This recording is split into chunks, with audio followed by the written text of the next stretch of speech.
Dalawang beses po kasi may reklamo sa kanya doon po sa management at sa security po doon sa condominium complex. At yun po ang nagtulak sa kanya para gawin ang bagay na ito.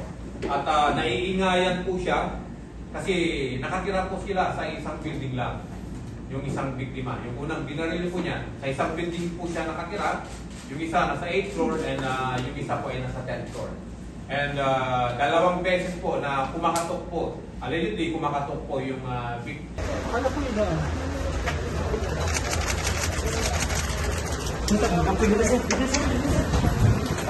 Sige na. Sige na. Sige na po.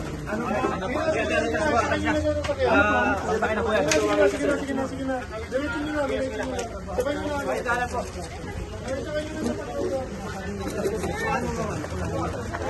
Sir. Ano sir? Ano sabi? Sir, bakit kayo namaril? Bakit ka namaril daw? Sir, pag yung pinag yung biktima.